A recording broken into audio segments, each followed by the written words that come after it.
Join us as we dive into the history, hauntings, and high strangeness of the world to try to better understand the paranormal. I will be your guide. I am paranormal researcher and investigator Eric Freeman Sims. Welcome to the Unseen Paranormal Podcast.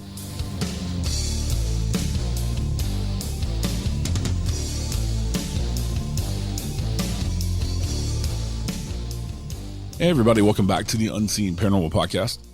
I am Eric, your host as usual. We have an awesome show today with Miss Gemma Jade talking about black-eyed kid phenomenon, which I've always found very interesting and really, really creepy at the same time.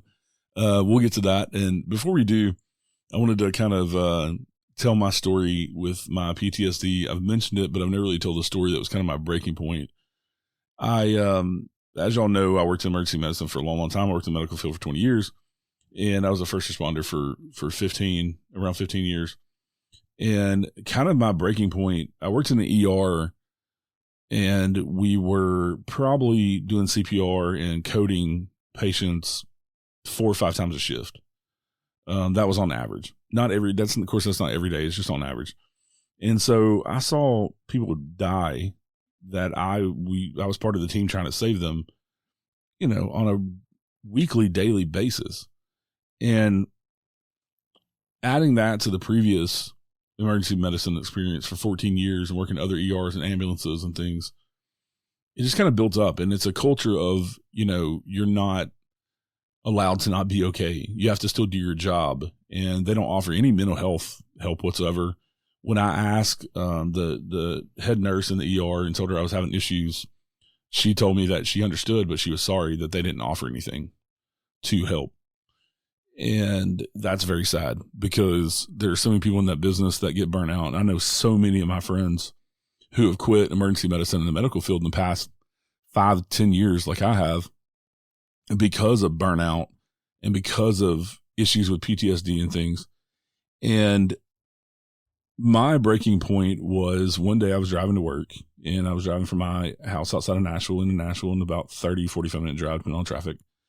And my brain, that little voice in the back of my head, said, if you hit that brick mailbox with your truck, then you don't have to go do this today. And that was kind of when it was like, oh shit, like it's time for me to deal with this and time for me to do something about it. And I need to start dealing with my issues with everything that I've pushed down over the years with patients dying and things like that. And not only that, but also my own personal life with people dying in my life. And I just kind of pushed all that down, never dealt with a lot of the emotions and the grieving and things like that. That is kind of the natural process of things. And so I talked to my husband, and the decision was made that I would retire from the medical field after 20 years and emergency medicine after 15 for my own sanity and mental health. But also my body is just broken. When you lift people for 20 years, it just wears out every joint in your body.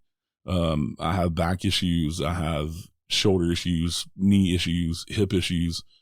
And I'm not saying that because I want any kind of sympathy or anything like that. And I don't normally complain about it. I don't take any medicines for it. I just kind of deal with it. The most that I'll take is probably ibuprofen if I need it, but I just kind of deal with it on a daily basis. But the past few years, I've been afforded the opportunity to stay at home and I've forced myself to deal with those issues and to deal with those emotions and deal with the PTSD head on. And I probably should have went and sought professional help. I did not.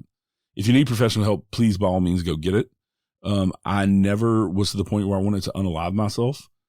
I never got to that point. I stopped it long before then because I knew after that day, with my brain saying, hey, hit that mailbox, that kind of was where I was headed, and I didn't want to go down that road. So I stopped it before then. And I was fortunate that I could, and I could get out of that business, and I have a support system with my husband and stuff that I could do that and then come do the podcast here. But being at home for the past 2 years by myself has made me really, it's forced me to really face all these issues and to deal with them. And the first year was really, really tough.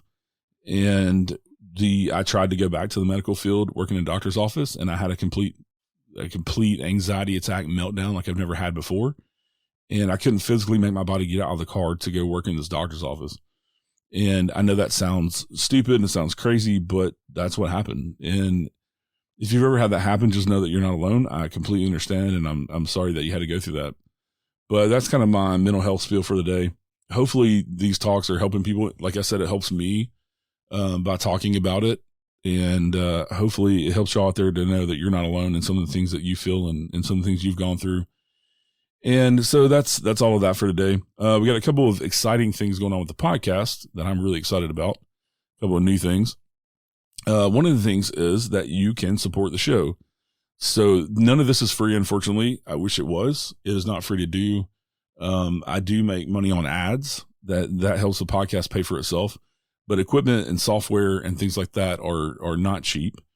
And so if you would like to, for $3 a month, you can actually go and support the show. And if you do that, I'm going to start doing a lot of extra things for y'all, for the supporters of the show in that way.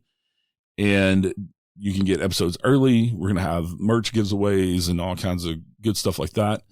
So you can head over to the Facebook page and you can find the link over there to the Spreaker podcast support. And then also we have a new phone number that is just for the Unseen Paranormal, that you can shoot me a text message or leave me a voicemail. Tell me what you think about the show, what you like about it. If you want to comment, if you want to tell your own ghost story, you want to send me a text message for a joke. I would love that. So that number is 615-266-9965. And like I said, I'm not going to answer the phone. So you're not going to talk to me directly that way, but you can text message me or leave me a voicemail. And I promise you, it's only me here. I don't have a staff. I'm not rich. I don't have an assistant. It's just me doing those shows. And so, I'll guarantee you that I will get it. And if it warrants a response, I will definitely respond back to you. And you can always email us at unseenparanormalpodcast@gmail.com. So anyway, that's enough of the business for today. Today, like I said, we have Gemma Jade and we were talking Black Eyed Kids, and you can go listen to the companion episode over on Strange Chapters. And always please rate, review, share, and subscribe to the show. It helps other people find the show, but especially Apple reviews and subscribing on YouTube. So thank y'all so much for listening. Enjoy today's episode. Sorry, I was so long-winded. We'll see you next time. Hey, Gemma, thanks for coming on the show today. It's good to have you back. It is really good to be here. Thank you so much for having me. I'm super excited. Yeah, it's been a while. I get caught up with other guests, and I'm like, oh, I forget to go back to the previous guests. And me and you do chat online and things, and so I do see your stuff on Facebook, and you see my stuff. But it's like, oh, shit, she's got other books out. Like, we definitely need to talk about Black Eyed Kids. Yeah, yes, for sure. It's a hot topic right now, and it's a hot topic where I've realized that a lot of people want to hear it. They want the discussion to be started, but most people don't know where to begin. So it's not really being talked about too much. Yeah. And like I became aware of Black Eyed Kids, I think from the Art Bell show, the old Coast to Coast, when Art Bell hosted it back probably, 15, 20 years ago.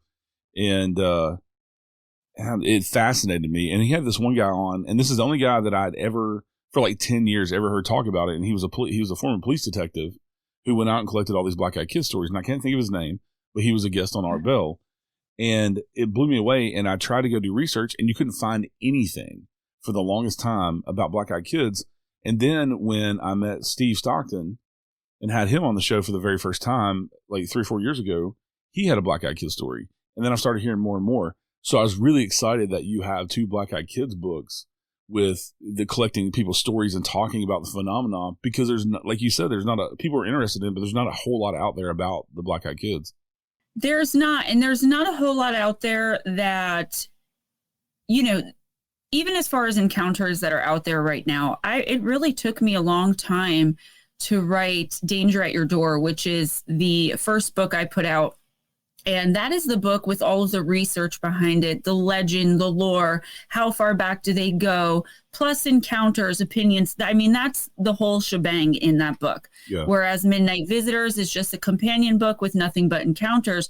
But everything that's out there right now is, any random person can say, yep, I saw a Black Eyed Kid, and just go through kind of the checklist of criteria for whatever is normally in the BEK encounters. And what I tried to do was, one, get encounters and information from people I know, that I know would not lie to me, and have me put this in a book. Right. know and trust, I guess I would say. And also stories that were already verified or that were easily verifiable for me, where I can speak to the actual person who had the encounter. Now, that wasn't the case across the board, but I find with like my research and David Weatherly, I believe Nick Redfern, those are the other two that have actual books out about the BEK.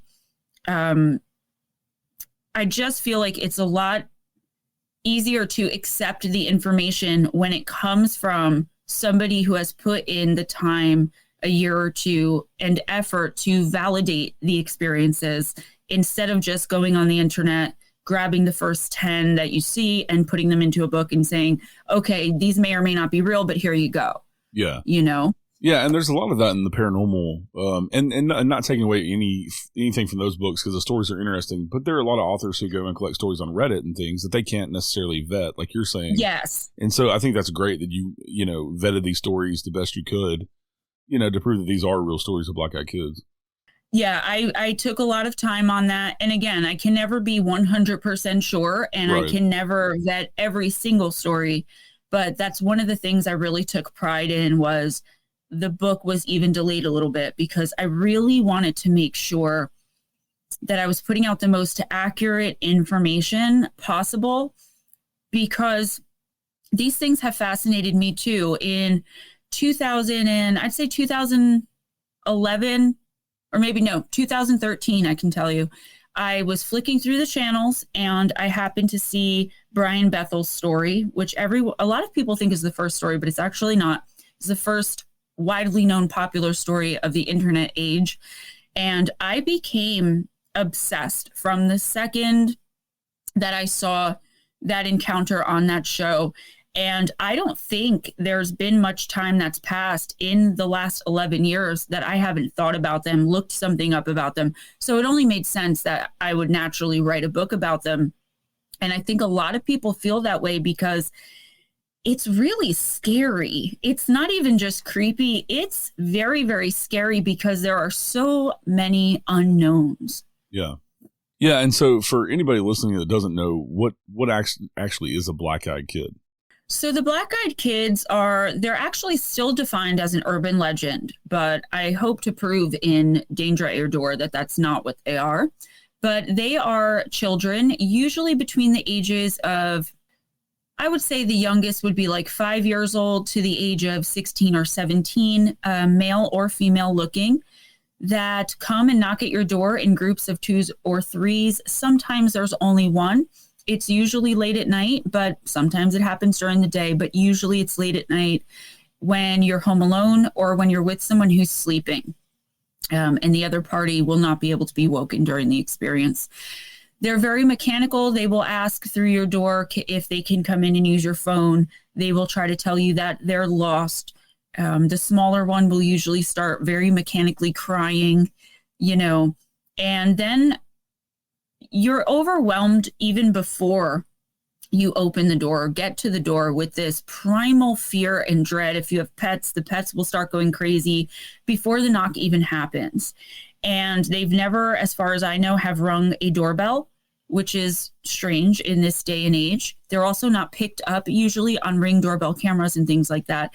So anyway, there's something creepy, but you're looking at little kids that need help in the middle of the night that could be scared until they look up at you and you look directly in their eyes and see that their eyes are all black. No, the iris, the pupil, the sclera, all black. And this was going on very, very long ago before contacts were even a thing. And that's the gist of it. You tell them to leave, and then they start demanding entry. They start telling you that they cannot come in unless you invite them. They start demanding to be let in. They are relentless in their efforts to get you to allow them into your home or your vehicle or some other personal space of yours. And it happens all over the world. Yeah. From some of the stories that I've heard, and I don't know if any of these stories are true or not, if they're just, Reddit stories or creepypastas or whatever.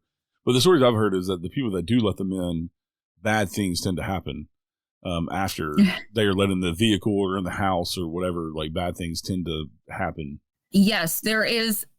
I've only come across 2 encounters of people who have let them in that I believe. One of them was actually able to be verified by one of the other authors I mentioned earlier. I don't remember which one. He actually sat down and interviewed the people.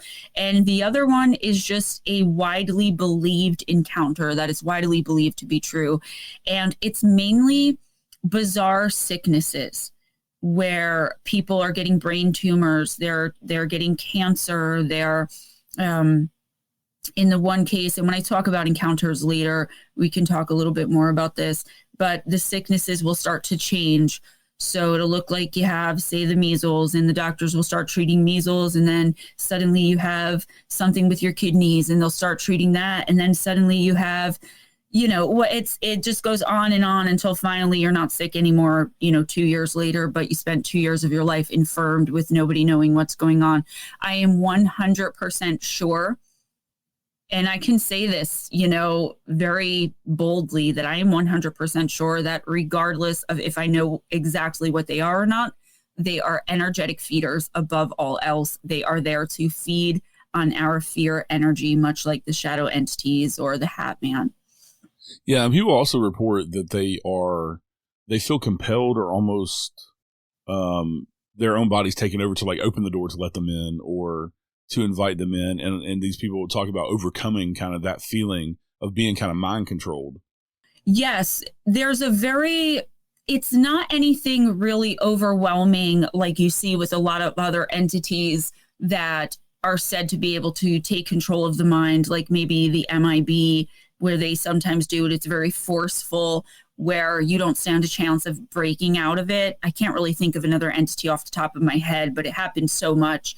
With the BEK, I always hear people talking about how just when they're about to open the door and extend the invitation, they're like, oh my gosh, what am I doing? How did my hand get so close to the doorknob? Yeah. So it's like this very weak process of mind control, which is another very strange element to this phenomenon. There's so much to it to try to break it down and boil it down. They just seem like unprofessional or very undertaught or undereducated professionals, if that makes sense, at whatever it is they're trying to do. Like somebody didn't teach them very well, Yeah. What I find interesting too about the black-eyed kid phenomenon is that a lot of this reminds me of like movie vampires, with having to be invited in and compelling people, that type of thing. Like they can't come in. And then even a lot of the vampire folklore, there's something to do with the eyes. So I wonder if with these going back, with the black-eyed kid stuff going back in time, if that influenced, people's belief in vampires as well.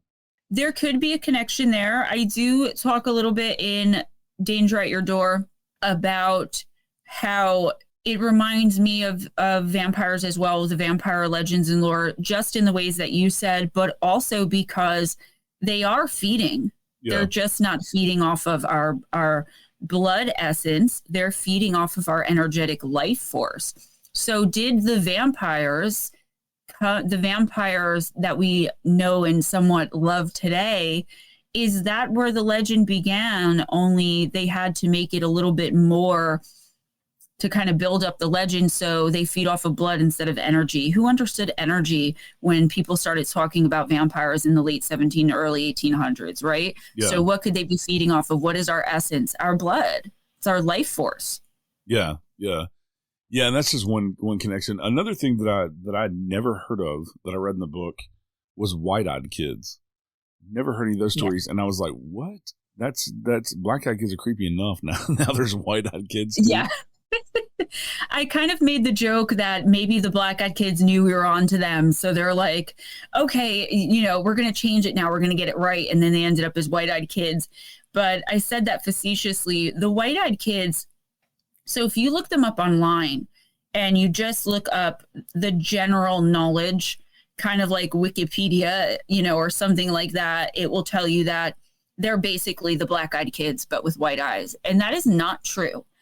I've been researching them for years, the white-eyed kids, not quite as long as the black-eyed kids, but I've come to notice that they are very different. They are mostly found in the woods. They are always found alone. And aside from one encounter that I put in the book, they're never together. So with the white-eyed kids, what I've started to understand through many encounters that I did vet, and I did, to the best of my ability, make sure that they were true.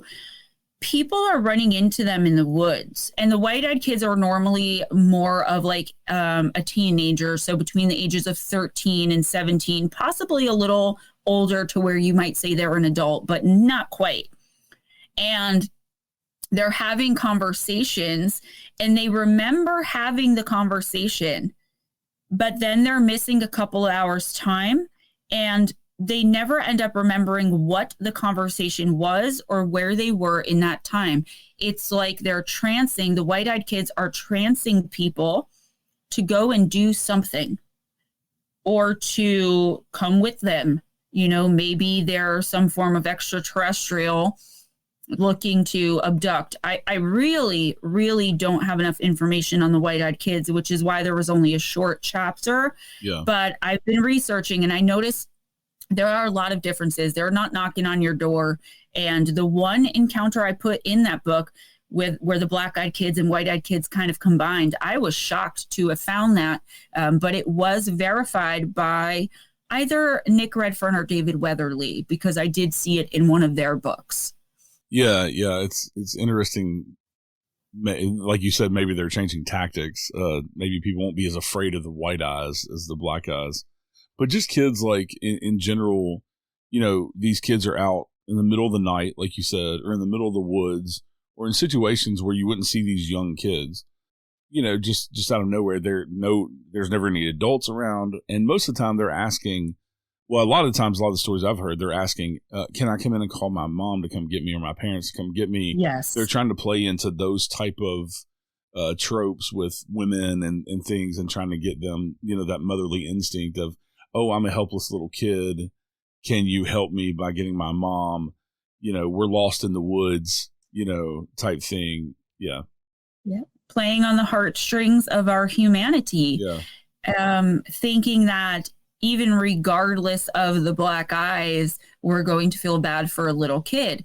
Now, I do notice across the board that the BEK will try to look down and hide the eyes until the invite is extended, or until they feel like there's basically no shot of them being let in. So once you refuse several times, that is when they will look at you and try to either compel you to allow them in, or, kind of put the fear of God into you, like, you're going to let me in, and like compel you to let them in that way. What I've been seeing in recent years, and I'm talking, maybe the last decade or less, is whereas many reports used to come in of them having very raggedy, old-fashioned thrift store type secondhand clothing that doesn't fit well and, is dirty and ripped up. Now I'm seeing where I use my 5-year-old as an example. So if they were to knock on my door, I would see a 5-year-old black-eyed child and an older black-eyed child. And the 5-year-old would be wearing the same exact outfit my son wore to school that day, and holding the same exact toy or stuffed animal that is my son's favorite. So almost as if to say, look at me, I'm just like your son. Would you want someone to leave your son out here like this? Yeah. Again, playing on the heartstrings. And I also, as far as the white-eyed kids, I just want to mention, being a medium, I do know a lot about a lot of different entities and a lot of the way that it works, more so than a lot of people I know. And I do mention in the book that I do not think the BEK are demonic. I'm not sure yet about the white-eyed kids, but I don't think they are either. But there is a hierarchy in the demonic realm with and it goes by eye color. So demons with black eyes are like the possessors. They're the rookies, the newbies, the ones that have something to prove. Demons with white eyes are the highest of the high as far as demons go, right below Satan, or, for lack of a better term, I'll call him Satan. So that was very interesting to me. But with putting all of the information together, I don't think that they're demonic. I think they're lower vibrational. Or I think they're demonic, but I don't think they're demons, you know? Yeah. Yeah. Yeah. They're evil. Their intentions are not good, yes. for sure. Yeah. Yeah. And anybody out there, like I've seen every episode of Supernatural. And that's a big thing in Supernatural with the demons is their eyes. That's how you can tell their eyes change.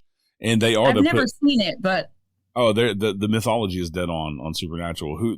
Eric Kripke, who created the show, he did his research and knows his shit, because just like you said, the demons with black eyes are the ones that you see on the show the most, but they're also the possessors, because they're possessing humans and using their bodies up. And then when they leave the humans in like a black smoke, the human body usually used up, but their eyes are always, they can turn them black if they want you to know they're a demon. Interesting. So when Sam and Dean on the show Supernatural confront them because they know they're demons, or they use some kind of sigil or something for them to show themselves, their eyes always flick to black. And yeah, so the mythology in that show is amazing. The research they've done, it's phenomenal. Yeah, that's crazy. I never heard that before. I mean, again, I don't watch the show, but like nobody's mentioned that to me. That's crazy. And so true. So I thought I was the only one, because people kind of, you know, they look at me a little funny when I say things like that, but I know what I know, and I know my own experience. You know what I'm saying? Yeah. So with the black and the white being on complete opposite ends of the spectrum. But if you also think about vampire lore, again, going back to that, their eyes turn black sometimes as well. Yeah. And the BEK, though, with as far as them being demons, and this is what really did it for me, where I was like, these are not demons. Demons appear as children all of the time to trick other small children or to trick other people in the home, usually vulnerable men or women, into wanting to help, you know, a lost spirit of a child. And they've got the looking like a normal child down pat. There's no reason for them to have to show up with this glaring thing that is going to make us not extend the invitation. They've already gotten the black eye thing down to being able to hide it when they need to. So that is what did it for me, as far as knowing like they're not demonic, because demons turn into or use the visage of small children all of the time to trick human beings. And it's never with black eyes until they're revealed as a demon, and then the eyes will turn black.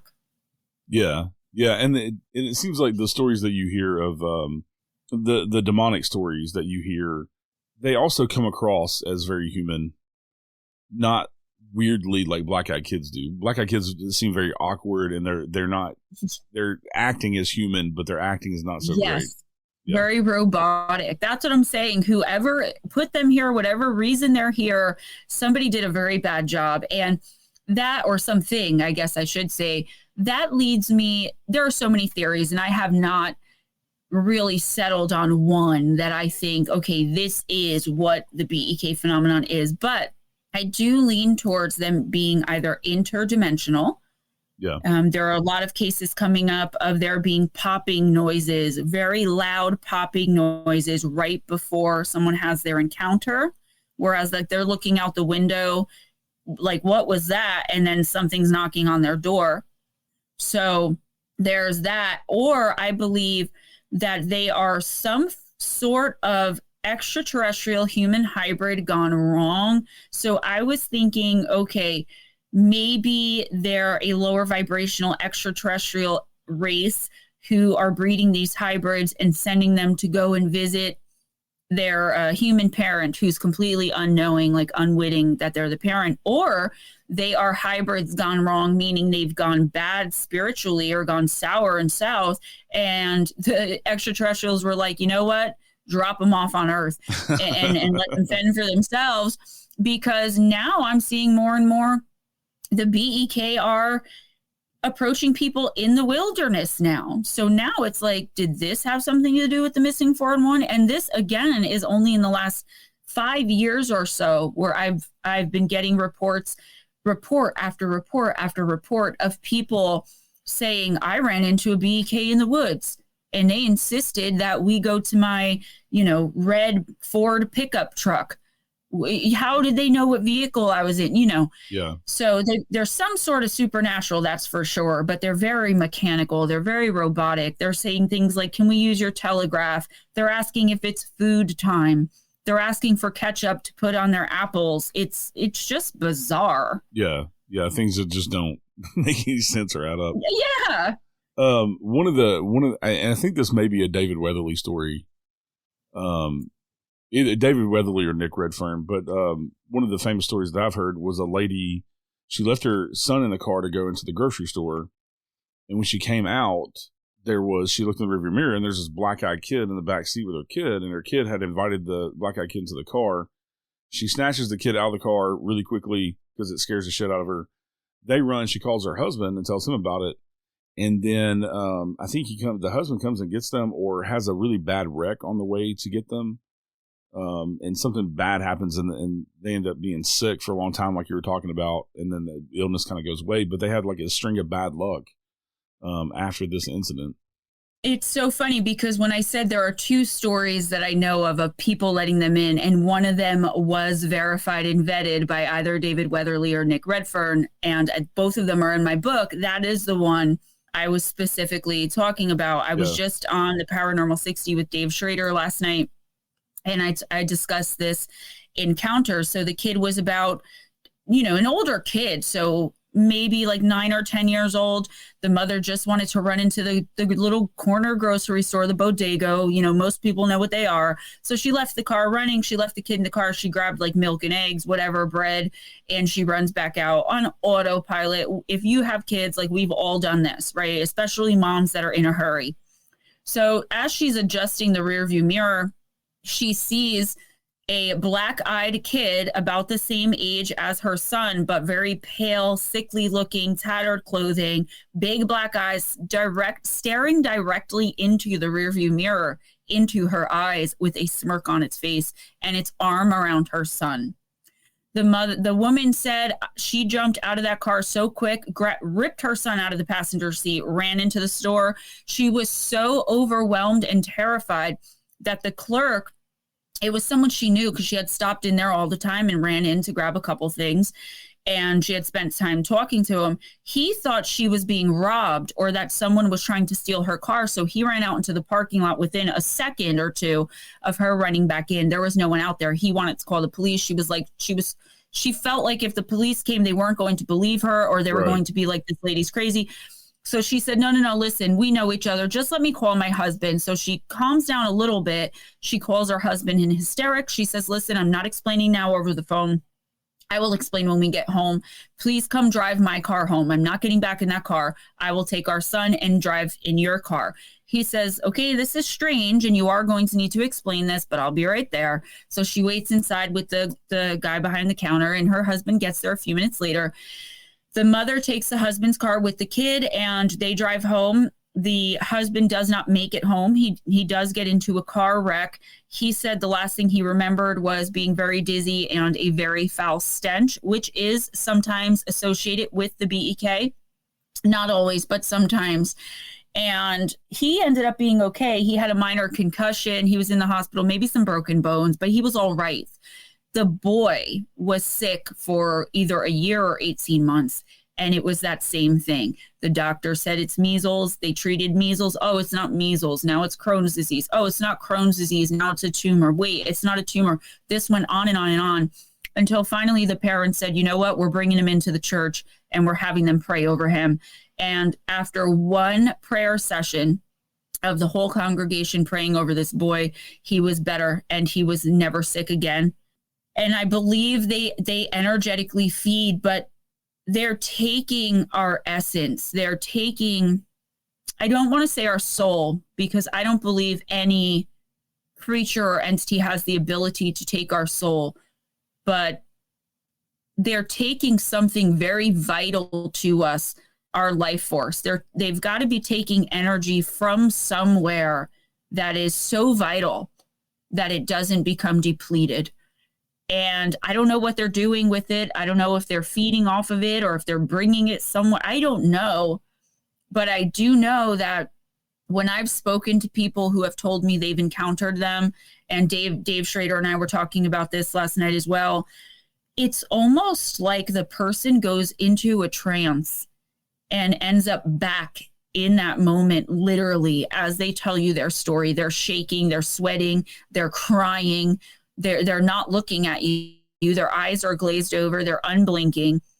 When they're telling you what happened to them, they are traumatized to the core. Yeah. Yeah. And it's terrible to see. I mean, I've cried listening to other people tell me their encounters. When Steve Stockton first told me his encounter, it was over a video chat. He wanted me to include it in one of my first videos I ever did about the BEK on my channel. And I remember just bawling my eyes out listening to him. Now, he had no reaction except when it was finally released, that video, just a quick video of a couple BEK encounters, he said he had a visceral reaction and was crying like a baby listening to his own BEK encounter be told by someone else. Wow. I know that he's also said, when we've talked about it, that he's had things happen every time that he's told it, like online.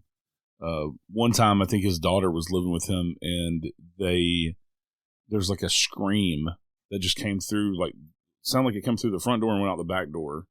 And him and his daughter both heard it, and they were like, what the fuck was that? Like, it was just like a woman screaming. And that was right after he had told the Black Eyed Kid story. I think it was on Art Bell or Coast to Coast at George Norrie, or, one of those big shows. And he said every time he tells it, something happens, something falls off the wall or something weird, paranormal wise happens that he can't explain. Is that a common thing with these people too? When they retell their stories, have you heard any other people say anything that's happened to them because they're telling their story? I haven't heard that often. I've heard it a few times. I wouldn't say it's common, but it does happen. The one thing I will say is this interview with you here is one of the first times I've ever gone online to discuss the BEK and had no electronic issues, had nothing crazy, sad, or horrible happen in my life right beforehand where I would have to cancel. I do always feel like I'm being blocked whenever I try to discuss them and speak about them. And I mentioned in the book, Danger at Your Door, that it took me a really long time to write that book compared to my other ones, even the one I wrote about shadow entities, because I was so terrified of calling one to me. Yeah. I was so afraid. I was like, okay, if I take my time and just put myself into the research and pull myself out of the research, but it never leaves me. I'm constantly thinking about these things. And I still have yet to have an encounter, which I'm perfectly okay with. But yeah. No, I haven't heard that a lot. But I've heard it, a few times, enough that it did make me take notice. Yeah. Is there any stories out there of people having not just one experience, but multiple experiences? Is there any credible stories? I have never heard of anyone having more than one encounter. And that's one thing I do talk about in the book too. It's like you get the visit and then they're gone. And that's so strange too, because again, I mean, I talk about shadow entities a lot because I have a lifetime of experience with them. And the book before Danger at Your Door was about them. They're always around. Once you get a visit, that's it. It's like once you're aware. So I always wondered, once you're aware of an entity, even the Glimmer Man, I worry I'm going to see again because I saw it once and now it's on my mind. Yeah. But with the BEK, you get one. And that's what makes me think, like, what are they doing? What is the point? I actually went so far with that as to start looking at patterns of unsolved murders throughout the United States, thinking that are people letting them in and being killed a certain way, and that's why the murders can't be solved. But how would you ever prove that too? And I want to say, for the record, a lot of people, skeptics specifically, think that this is an American urban legend, and even people that believe think this is strictly an American phenomenon. It is not. It happens a lot, particularly in Ireland and England specifically, but there are cases from all over the world. I'm talking ancient tribes that are still living in these tribes today, putting up statues of small children, sickly looking pale children with obsidian eyes in more than one place. I believe they've had them in ancient civilizations in Greece, in Rome. And that brings me to like the whole ancient alien thing where I'm thinking, okay, when the extraterrestrials were here, were they worshiping these things as gods? You know, these encounters, if you look on the internet, really only go back to like the 40s and 50s.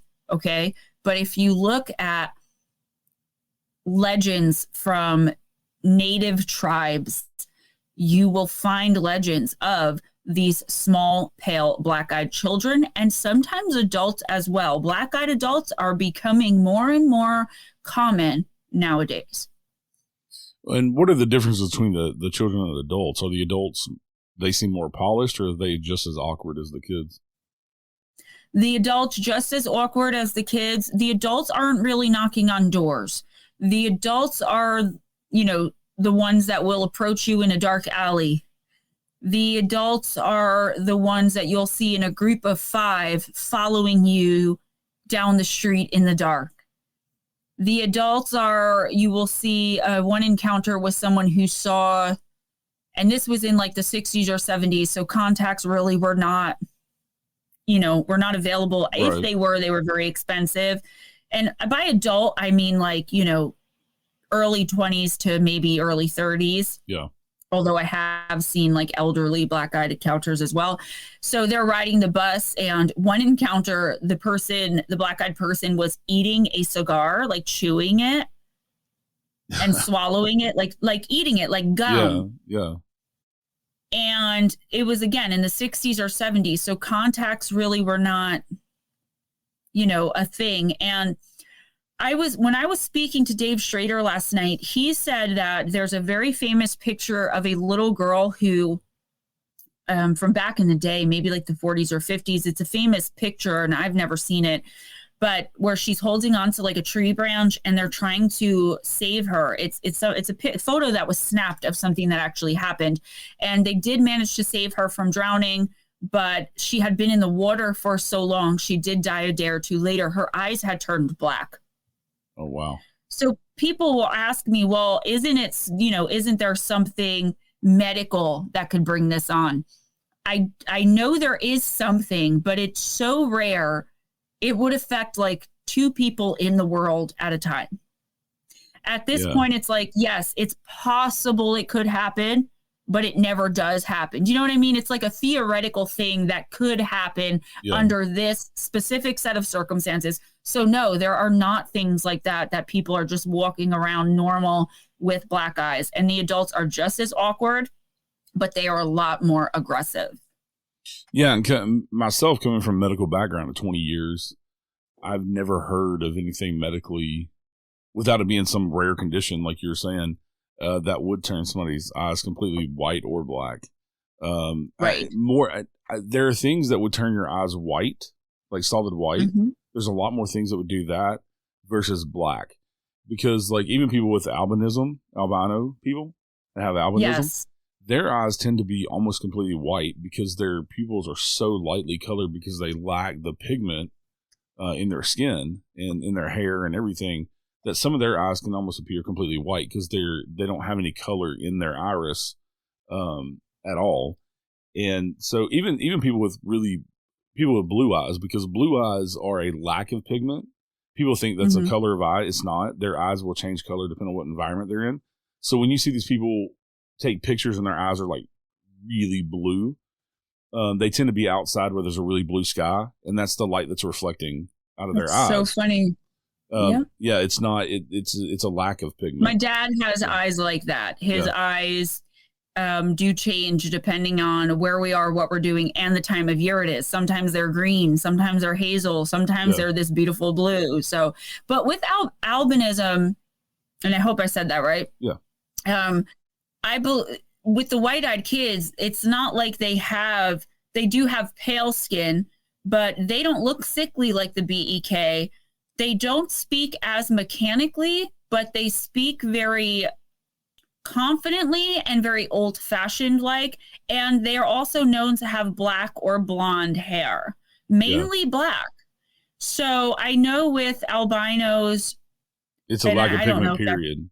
I don't know if that's a PC term. I do apologize. But yeah, there's lack of pigment in the hair as well, isn't there? Yeah, it's from birth, it's solid white. Right. Yeah. Yeah, and they don't have any melanin. So even that would rule that out. Yeah, and they don't have any melanin, so the way that we tan, even people who are Irish descent that are really paler skin, still have melanin in the skin, and you're gonna still tell the difference between somebody who has albinism versus somebody who doesn't, because they tend to be like the old movie. If anybody's seen the '90s movie Powder, that's kind of what he had, and that's why he is so white, because it's a lack of pigment. And so I've actually taken care of some patients that had albinism, and also with people with albinism, they tend to be almost completely blind because of the way that it affects their eyes. White as compared to pale. That's actually a good.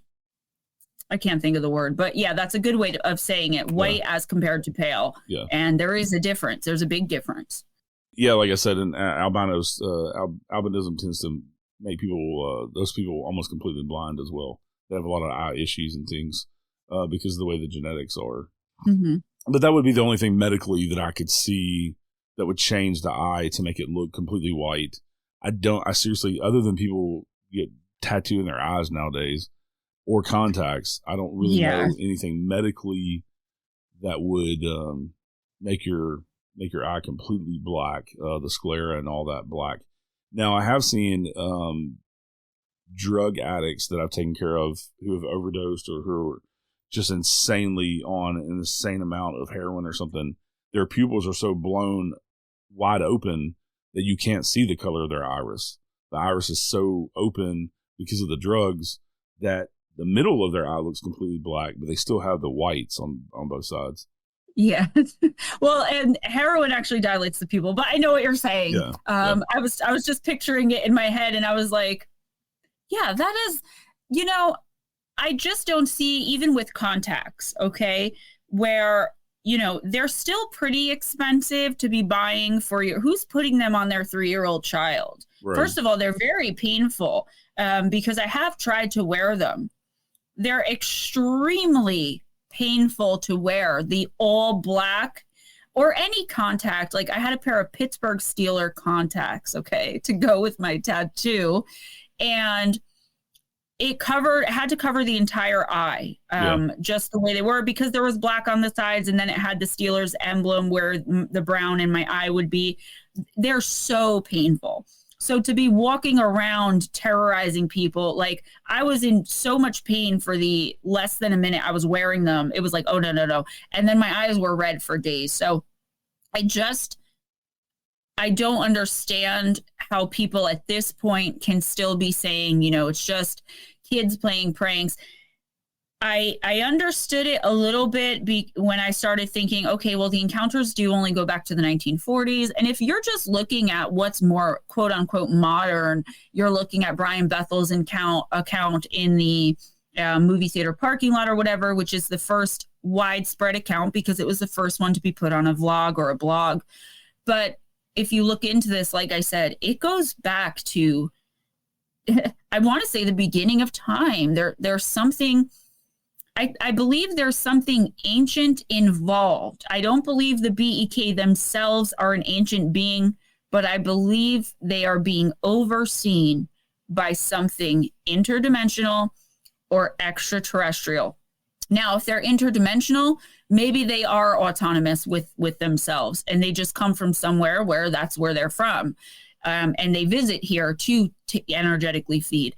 But again, there's something... There's just a piece missing, Eric, where they're taking more from the victims. Anybody who has an encounter with a BEK, I refer to them as victims because it changes you. It traumatizes you. People have PTSD and don't ever open their doors again unless they know someone's coming. I've seen people who have completely removed themselves from society for years, lost their jobs, their homes, and everything just from one 5-minute encounter with these things. Yeah. It's really horrible. It really is affecting people. Well, I could see how that would be a mind fuck for sure. Especially the feeling, the fear and the feeling that people get, and then that compelling feeling too of them not being in control, for even a split second of their own mind and their own actions to almost let these people in, let these kids in. That could definitely not feeling safe in your own home, and things like that. Yeah, I could definitely understand that. I was so afraid when I was doing the book because, again, it says that it draws them in, anything, even shadow entities. I was having so much more sleep paralysis, and I was like, well, that I can deal with. I've been dealing with that my whole life. But I was like, what if I call a BEK here? First of all, I live in the middle of nowhere in the woods. Like that house in fairy tales that was dropped in the middle of the woods and there's nothing but woods. That's my house. Okay. My husband is a complete and total non-believer. So, and he also has a big heart for children, especially children in need. We're always donating something, volunteering something. I do too, but him to a much more extent. So I'm thinking they're going to know this about him, and they're going to know I'm writing this book, and they're going to come knocking, and he's going to completely ignore me when I tell him don't let them in. But the thing is, I've come across so many people that their significant other or a house guest or their children have been sleeping in another room or in the living room where, the front door was, and they could not be woken until the moment the BEK were no longer in sight. Like even when the BEK were still outside after having the door slammed, the person would run over and try to wake up the other person or people in the house. The minute they would look out the window and the BEK would be gone, the person or other people would jump up and be like, what's going on? Yeah. They're out. They're knocked out somehow. Yeah. There's another interesting story that I heard from a police officer who, once again, in the middle of the night, this, I believe it was an elderly lady, calls the police because there are these children at her front door. And when the cop pulls up, the kids are still there. And this is one of the only cases where somebody else has actually come to the house and seen them or whatever. And he actually kind of chases the kids a little bit, and then they just disappear out of nowhere. And he saw that they were, I don't know if he ever saw the black eyes, but he saw that they were kids. And he spent some time looking for them because they're little kids out in the middle of the night. Have you heard that story? You familiar with that one? I covered a similar case in my book where an elderly woman was being harassed by young kids knocking on her door at night, and a police officer in a small town kind of in the middle of nowhere who did a routine patrol in that area. He kind of knew her because during the day he would talk with her and, see her out and getting her mail and stuff. So he kind of knew her. So when the call came in, he knew that she was an elderly widow or whatever who lived alone. So he's like, I'll just shoot by and see what's going on with her. She could be lonely because she did have a habit of calling the police and making things up when she was lonely. So he gets to the front door and he's banging on the door, telling her to let him in, that it was him, it was okay. And there's no response. All the lights in the house are off. And now he's thinking maybe she was having a medical emergency. Let me go around back. Yeah. As he walks around the back and gets on the back deck, there are two black-eyed kids standing there who do not try to hide their eyes. He says, hey, what's going on here? What are you doing here? They both turn and look at him. And again, as soon as he makes eye contact and sees the eyes and they see his reaction, even though he was trying to control it, they always see your initial reaction. And they were smirking at him, staring him in the eyes. And they said, nothing. She won't let us in. And to me, that was like as though it's like, oh, our grandmother locked us out, you know, like they were trying to play this game with him. He said, you two sit right there. There was a bench seat on the deck. Sit right there. And I'm going to find out what's going on. He walked a foot to the door, banged on it and yelled, Mrs. So-and-so, it's me, Officer so-and-so, let me in. He sees the light go on. He hears a loud popping noise, jumps because he thinks the kids are shooting at him, turns around, the kids are gone. He looks, there was only one way for them to go. So they'd have to go to the left, down a couple of steps, and then they'd have to walk around to the right and run across the side of the house because it was only that side where you can come into the backyard. He looked immediately, jumped down instead of taking the steps and ran to the front they were gone. And the woman was just distraught, inconsolable, saying that creepy kids were knocking and threatening her that she had to let them in or else. And he was like, or else what? She's like, they just kept saying or else. I had to invite them in. They told me they needed to use the bathroom, that they were hungry, that they were cold, and that they needed to call their mom. But something didn't seem right. And I don't let strangers into my home. I offered to bring them the phone. They started pounding on the door and they got very aggressive. And then I saw their eyes. And that's when I called you guys. Yeah, that's the story I heard. I didn't remember all the details. It's hard to remember all of them. Yeah, it's hard. Well, and also, I talk to people every week about different subjects, and I hear so many stories that it's like, okay, I got to put this in the BEK file. I got to put this in the alien file. This goes in the Bigfoot or the Dogman. This goes in the ghost file of my brain. They blend together. And then working on my own stuff, like my own films and books and things. Yeah, it all runs together, But yeah, that was one of the stories that fascinated me as well because, cops I know they're human too, but for the most part, cops are good people. They go into the police force to do good things, and their credibility is everything with them. I always say I find it more credible, whether people agree with that or not. I find it more credible when it's like a police officer, a firefighter, somebody with credit in the community where their credit, means a lot to them. I say the same thing. Yeah, it matters. Yeah, and I do too. And even coming from the first responder world, I think that made me respect them even more because I know so many police officers. I've worked with them. I know so many firefighters and other medics that I work with. And don't get me wrong, there's some that are shit. Don't get me wrong. Of course. But that's anywhere. But they're also few and far between. They typically get weeded out of those businesses too because there are so many good people that work in those businesses as first responders that they don't take the bullshit from the people who aren't on the up and up, who aren't good people. So they typically get weeded out. So you don't get too many of that. So anyway, that kind of working in that business kind of reinforced my trust in that. So when I see stories about police officers, and typically they don't have anything to gain. I mean, they're going to get made fun of if they talk about supernatural stuff or paranormal stuff. So that's also why I kind of take note when you have police officers who step up and tell stories about, going into a haunted house or these weird experiences with cryptids or black-eyed kids or anything like that. But yeah, I find those stories really credible. Anyway, to get off on that tangent. No, I do too. I get flack for it sometimes, but I'm like, look, that's just my opinion. I feel like somebody with everything to lose, like you said, is not going to come forward. Even in retirement, it still affects your personal and professional reputation to come out with something like this. And that officer actually said that I believe he said he kept it to himself, but he did drive past that house at night, every night for the longest time, trying to get a glimpse of those kids, trying to see if it was neighborhood kids.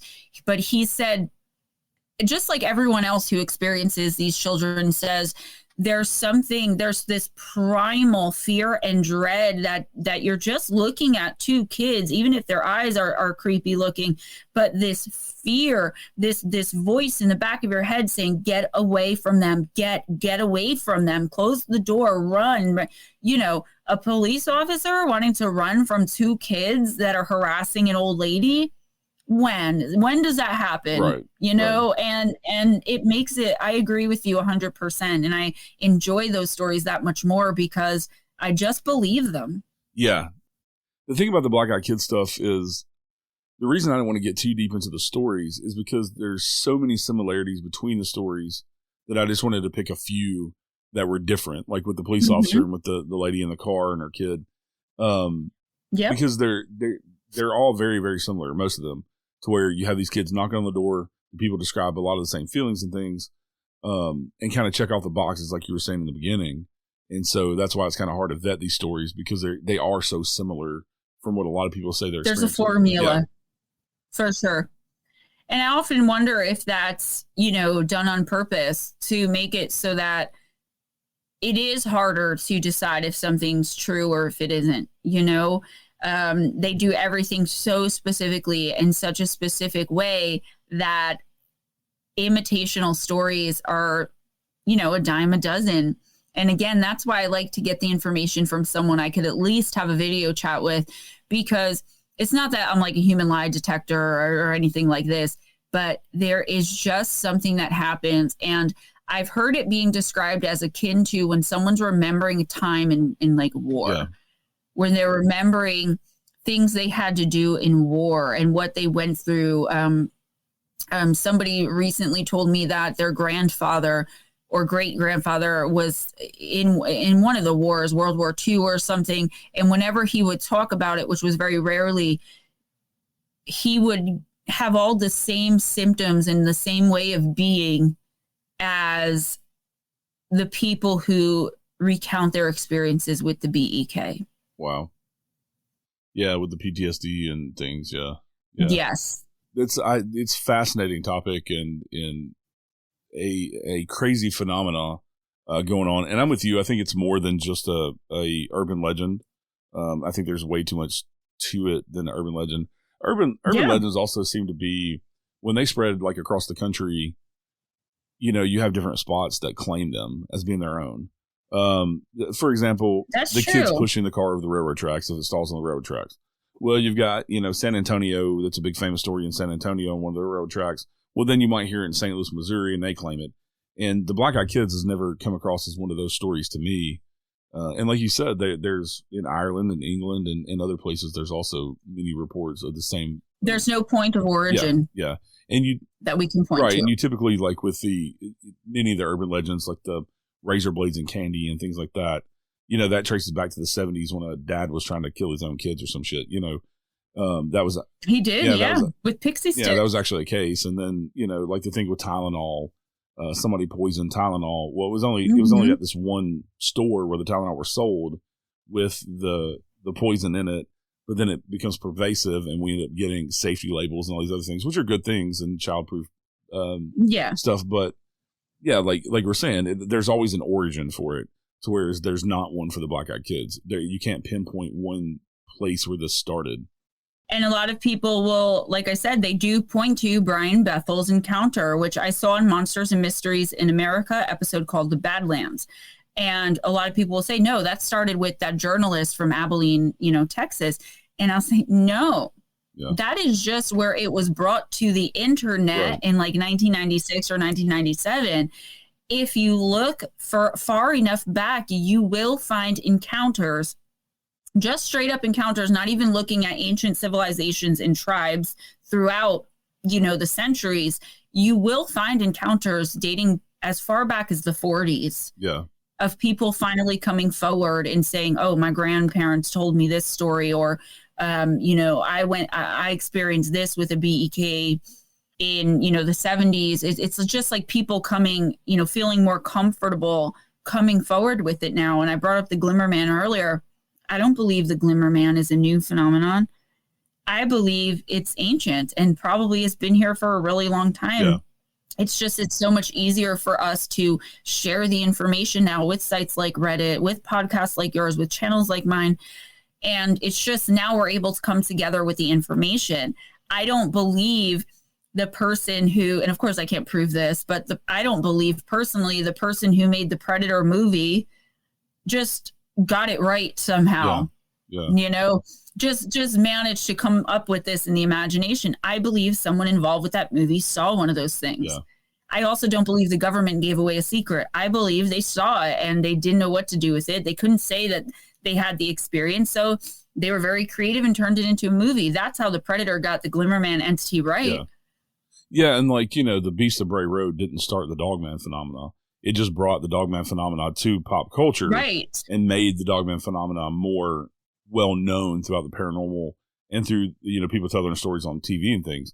But the Dogman, I mean, like I'm saying, the Beast of Lemon Between the Lakes, those stories go back, to the 50s, 60s, 40s, on back. And Dogman goes way back in history.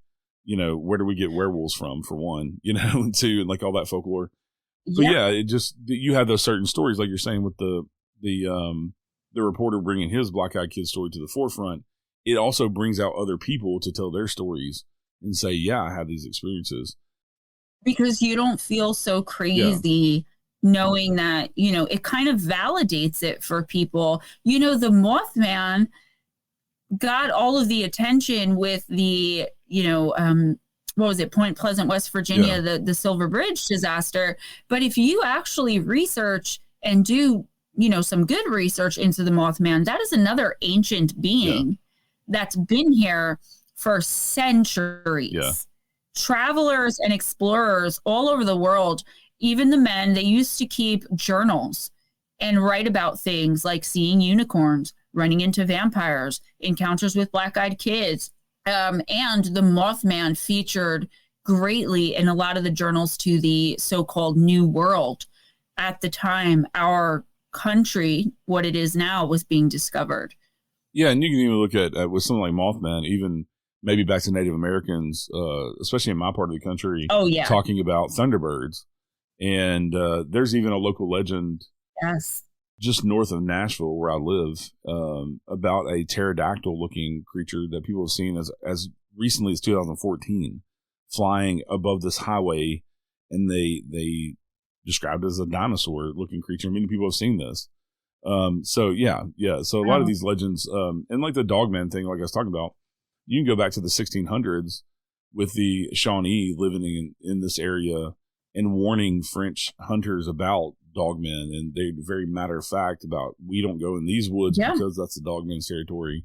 And then these, French traders and hunters never were seen again, and things. So a lot of this stuff goes back way further than we understand. We have the Jersey Devil. Yeah. So, I definitely understand that, because in Jersey, we're very proud of our mascot demon, But I believe that there are several Jersey Devils, and I believe that some of the things that are being seen throughout the country, maybe even throughout the world, are just whatever the Jersey Devil is. I actually don't think the Jersey Devil is only here in New Jersey. I just feel like, we've kind of adopted it as our mascot and we run with it. But same thing with pterodactyls. Is that what people are seeing? Or are they seeing just some other Mothman type creature that kind of looks, and we decided to call it the Jersey Devil. It's not really a devil or a demon, I don't believe. Yeah, that's what I love about the paranormal and talking about this stuff, because it seems like all the conversations end up, it's all connected, is what it just all seems like. All the phenomenon, no matter if it's, it is. It's all supernatural somehow, And it's just, I think we as human beings just haven't caught up yet. There are things in the 1950s that we would have said were impossible, that we would have scoffed at, probably not us if we lived back then, but, skeptics and non-believers that now are just completely normal things. Right. Most people believe that, some form of extraterrestrials do exist. But back in the 50s, you cannot say that. You'd end up in a mental institution and, no respectable American believed that. Yeah. But now we've come so far that we basically know it, and it's just like, okay, what's next? Moving on. And it's things like that I think for, even Bigfoot, cryptids, things like the BEK, we just have such a long way to go. And I think until we understand dimensions better as a society, even our scientists, we're probably not going to understand a lot of what's coming through passing through our world. We're just not going to. So all we can do in this community is come together, stop the infighting and arguing, and understand that we all have a different piece to the puzzle, because we all have different ideas, whether they're right, wrong, or indifferent. At least it's something. At least we're working together for the greater good, for the bigger picture. Yeah, I agree. I agree completely. So on the Black Eyed Kids, you have the two books out, Danger at Your Door, Encounters with Black Eyed Kids. And like you were saying, that's kind of the more diving into the legend and folklore and kind of describing what they are. And then you have the companion book, Midnight Visitors, True Stories of Black Eyed Kids, which is more of the stories. It's just Encounters, Midnight Visitors is, and they're both available on Kindle, paperback, on Amazon, and on Audible. And those are the two new ones. Go pick them up. I put so much research behind them. I really did my very best to make sure I was providing accurate information. I can't even say factual, because it's very hard to fact check things like this, but I did do my best. I put my heart and soul into these books, and Danger at Your Door did become bestseller. It's a #1 book on Amazon. It stayed there for like 5 days, which is pretty tremendous for Amazon, if I do say so myself. I'm very proud of these books. I've been wanting to write about them for a really long time. I've been obsessing about them for a really long time. And I also talk about them in several videos across my channel, just Gemma Jade on YouTube. That's it. Yeah, and you have other books available as well. You have a new campfire story series that you started, and then also your Shadow Entities book that is out. And then I had you on the show before, and we talked about your book, Missing the Faith Theory, which I find fascinating as well. Yeah, I have Missing the Faith Theory was the first one. That's about how fairies might be or could be responsible for some of the missing 411 phenomenon, the missing in the woods. Encounters with Evil, 101 True and Terrifying Stories is a book of short stories, all true from my personal life as a medium or some famous cases like Amityville and encounters that were sent into me. Shadow Entities, Sleep Paralysis, and Beyond doesn't talk too much about sleep paralysis. And I think that I should have titled that book something different because I think people thought they were getting an explanation of sleep paralysis. I kind of just threw that in there because shadow entities are so associated with that. And that came out in November of 2022. It's another one of those books where, just like Danger at Your Door, where it's very fully researched and it goes back to ancient civilizations and all different types of shadow entities, theory, speculation, all that stuff. And then Danger at Your Door and Midnight Visitors. And then I have Campfire Stories, which are true encounters in the woods. And these are encounters that were sent in to me from my viewers, from other people, some that I found online and were able to verify. And I'm trying to make that a series. So volume 1 is out right now on Amazon for Kindle and paperback. And volume 2 is up for pre-order. And I believe it's being released on February 28th. Awesome. So you were also nice enough to let me narrate some of your Black Eyed Kids stories. Yes. So as this episode is out, the Strange Chapters companion episode of me narrating some of the stories will be out at the same time in the same week.